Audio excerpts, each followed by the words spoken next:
Hello बच्चों, क्या हाल चाल है।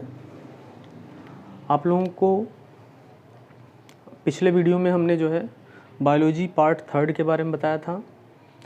हम लोग पढ़ रहे हैं कौन सा chapter, sexual reproduction in flowering plant, यानी पुष्पी पौधों में लैंगिक जनन को। इसमें हमने 3 वीडियो डाला हुआ है अपने यूट्यूब पर। ये चौथा वीडियो है हमारा। तीसरे वीडियो में हमने बात की थी परिपक्व परागकोश की संरचना के बारे में। उसमें आपने देखा था कि किस प्रकार जो है परागकोश परिपक्व हो जाता है और परिपक्व होने के बाद अस्फुटित हो जाता है स्वतः, यानी फूट जाता है, फट जाता है। उसके बाद जो परागकण हैं उसके वो बाहर आ जाते हैं। अब बाहर आएंगे तो किसी न किसी माध्यम से वो जो जाएंगे मादा के वर्तिकाग्र पर और वहाँ से जो है निषेचन की क्रिया को आगे बढ़ाएंगे, यानी निषेचन करने के लिए तैयार हो जाएंगे।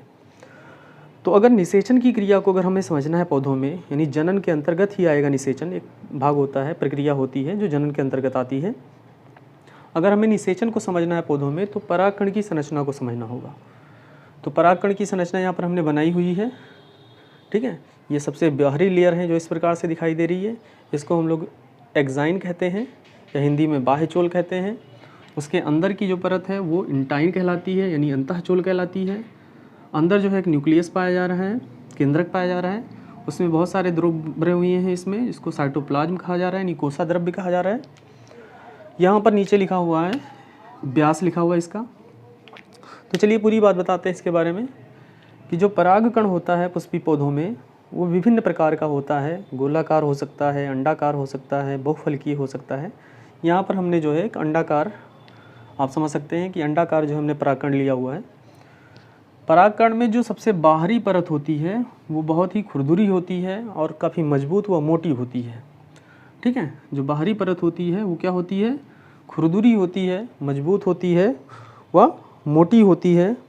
जो स्पोरोपोलेनिन एक पदार्थ होता है, स्पोरोपोलेनिन कार्बोहाइड्रेट होता है, उसकी बनी हुई होती है, ठीक है। किसकी बनी होती है, स्पोरोपोलेनिन, याद रखिएगा, स्पोरोपोलेनिन नामक पदार्थ की बनी होती है जो बाह्यचोल है, ठीक है। अब बाह्यचोल के थोड़ा सा अंदर आए, अंतःचोल मिलेगा आपको, ये वाला जो आपको ब्लू कलर से जो है मार्क करा हुआ दिखाई दे रहा है, ठीक है। ये अंतःचोल है। जो अंतःचोल होता है वो बाह्यचोल की अपेक्षा पतला होता है, थोड़ा सा नर्म यानी मुलायम होता है और जो है खुरदरा नहीं होता है, ठीक है।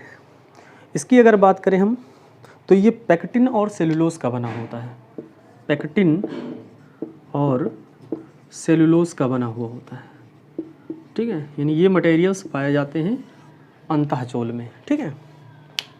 उसके बाद अगर बाह्य चोल में इसके देखें तो जगह जगह पर कई छिद्र दिखाई देते हैं, सूक्ष्म छिद्र, जिसको हम लोग जर्मपोर या हिंदी में जनन छिद्र कहते हैं। जनन छिद्र कहते हैं। इन्हीं जनन छिद्र से जो है आगे जब ये वर्तिकाग्र पर पहुँचेगा परागकण तो यहाँ से जनन नलिकाएँ निकलती हैं, जिसको हम लोग पोलन ट्यूब यानी पराग नलिका के नाम से जानते हैं। उसके बारे में आगे डिस्कस करेंगे हम लोग, ठीक है। तो किसकी बनी होती है जो है अंतःचोल, पेक्टिन और सेलुलोज की बनी हुई होती है, ठीक है। उसके बाद इसके अगर व्यास की बात की जाए तो जो परागकण का व्यास होता है वो 0.025 मिलीमीटर से 0.115 मिलीमीटर तक होता है, ठीक है। तो इस प्रकार से एक परागकण की संरचना होती है। अब जो है परागकण जब वर्तिकाग्र पर पहुंचता है तो किस प्रकार से विकास करता है उसको हम लोग पढ़ेंगे नर युग्मोद्भिद के विकास के अंतर्गत। नर, क्योंकि ये एक नर युग्मक है, ठीक है, युग्मोद्भिद है। जो परागकण है वो एक प्रकार से नर युग्मोद्भिद ही है।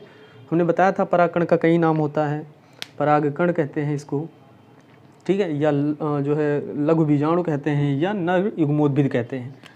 तो आगे हम लोग पढ़ेंगे नर युग्मोद्भिद का विकास, नर युग्मोद्भिद का विकास, ठीक है। तो आप लोग जो है हेडिंग परागकण की संरचना डालेंगे, उसके बाद जो है परागकण की संरचना बना लेंगे। उसके बाद इसमें जो हमने बताया उसको जो है पॉइंट वाइज लिख लेंगे। उसके बाद आपका अगला हेडिंग डालना है नर युग्मोद्भिद का विकास, यानी जो है development of male gametophyte, male gametophyte, development of male gametophyte. Gametophyte मतलब होता है युग्मोद्भिद, ठीक है। ये हेडिंग डालना है, mail gametophyte, development of male gametophyte. अब देखिए किस प्रकार से विकास करता है। तो विकास ही ये अपना यहाँ तक तो परिपक्व पराग, जब परिपक्व हो जाता है परागकोश तो यहाँ तक तो विकास हो ही जाता है, एक्साइन एंटाइन सारी चीज़ें बन ही जाती हैं। लेकिन आगे का जो विकास है, जब वर्तिकाग्र पर पहुँचता है फिर आगे का विकास करता है।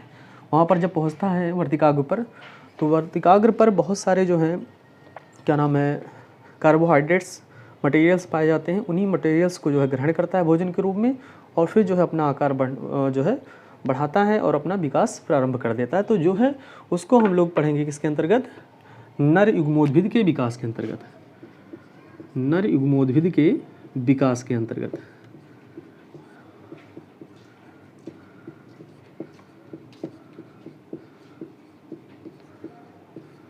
तो इसका विकास जो है नर युग्मोद्भिद का हम एक फिगर के माध्यम से दिखा दे रहे हैं कि किस प्रकार से विकास कर रहा है ये। यहाँ पर हम एक जो है परागकण ले रहे हैं। अब यहाँ पर खुरदरा उदरा नहीं बनाएंगे, सीधा सीधा बना दे रहे हैं, क्योंकि आप लोग जान चुके हैं कि ये खुरदरा होता है। चाहे तो आप इस तरह से थोड़ा सा लेबल कर सकते हैं, लगे कि खुरदरा है, ठीक है। फिर इसके बाद क्या होगा, जो इसका न्यूक्लियस है, ये वाला न्यूक्लियस, वो थोड़ा सा ग्रो करेगा, समसूत्री विभाजन करेगा, और समसूत्री विभाजन के फलस्वरूप जो है एक केंद्रक से दो केंद्रक का निर्माण होगा, ठीक है। यानी एक तो रहेगा ही और एक और निर्माण हो जाएगा इस प्रकार से, बाकी सारी चीज़ें रहेंगी उसी प्रकार से जो थी, ठीक है। अभी हम पूरा फिगर बना दे रहे हैं, फिर नाम लिख दे रहे हैं। ये थोड़ा सा और डेवलपमेंट करेगा और पूरी तरह से जो है बन जाएगा। उसके बाद जो है अगले स्टेप में इस प्रकार से बनाएंगे।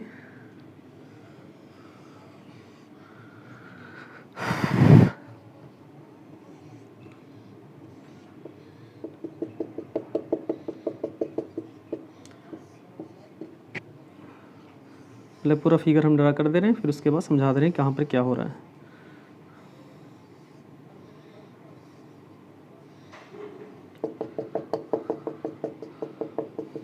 ठीक है, तो इस प्रकार से इसका फिगर हुआ। चलिए, तो ये क्या है भाई, ये एक्साइन है, ये इंटाइन है। अब बार बार इसको नहीं लिखेंगे, यहीं पर लिख दे रहे हैं हम। और ये क्या है, न्यूक्लियस है,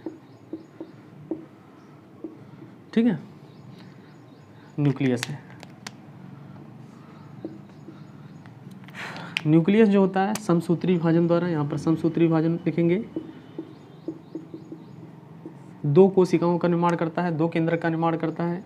एक वाले को, ऊपर वाले को हम लोग क्या बोलते हैं, ऊपर वाले को बोलेंगे ट्यूब न्यूक्लियस, ट्यूब नलिका केंद्रक हिंदी में कहते हैं, ट्यूब न्यूक्लियस। और जो दूसरा है उसको बोलते हैं वेजेटेटिव न्यूक्लियस, वेजेटेटिव कायिक केंद्रक, कायिक केंद्रक, वेजेटेटिव न्यूक्लियस, ठीक है। यहाँ पर इसका विकास होता है, ये थोड़ा सा और स्पेसिफाई हो जाता है और अलग प्रकार से दिखाई देने लगता है। वही चीज़ है, ये नीचे वाला जो है वो वेजिटेटिव न्यूक्लियस और ऊपर वाला क्या है, ट्यूब न्यूक्लियस।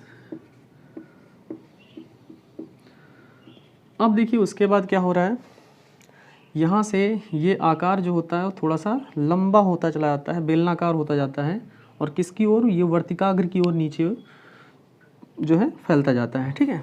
तो एक प्रकार से जो है इस प्रकार से संरचना बन जाती है। ये भी वही चीज़ है, ट्यूब न्यूक्लियस है, और ये नीचे वाला वेजिटेटिव न्यूक्लियस।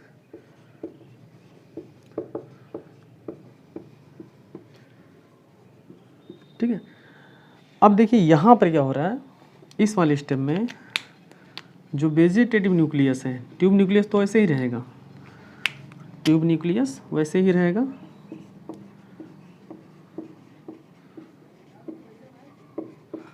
और जो वेजिटेटिव न्यूक्लियस है वो पुनः जो है विभाजन करके मेल गैमीट का निर्माण करता है, यानी नर युग्मक का निर्माण करता है, ठीक है। मेल गैमीट ये हैप्लॉइड होते हैं दोनों, ठीक है, ये भी हैप्लॉइड रहता है, ये भी है, यानी दो मेल गैमीट का निर्माण करते हैं। दोनों जो है क्या होते हैं, हैप्लॉइड होते हैं। ठीक है, ये पाया जा रहा है, ये क्या है भाई, ये साइटोप्लाज्म है। तो इस प्रकार से जो है नर युग्मोद्भिद का विकास होता है, और नर युग्मोद्भिद मतलब नर के युग्मक को धारण करने वाले का विकास हो रहा है। पहले जो ये परागकण है इस प्रकार से, ये इस प्रकार से रहता है परिपक्व रूप में।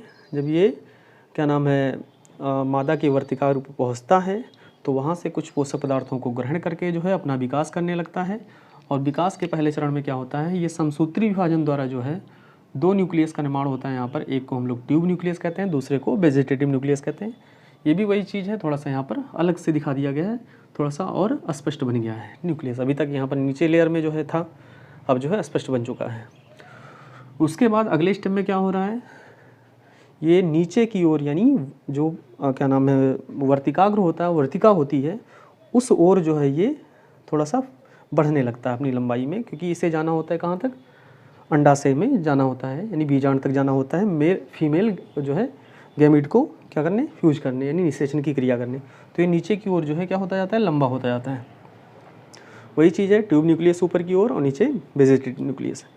ठीक है, अब जब ये विकास कर रहा होता है, यानी वर्तिकाग्र में से होता हुआ और वर्तिका से होता हुआ बीजांड की तरफ जा रहा होता है, उसी समय इसमें जो है जो वेजिटेटिव न्यूक्लियस है यानी कायिक केंद्रक है, वो पुनः विभाजन द्वारा जो है 2 मेल गैमीट का निर्माण कर लेती है, यानी 2 नर युग्मक का निर्माण कर लेती है, और दोनों क्या होते हैं, हैप्लॉइड होते हैं।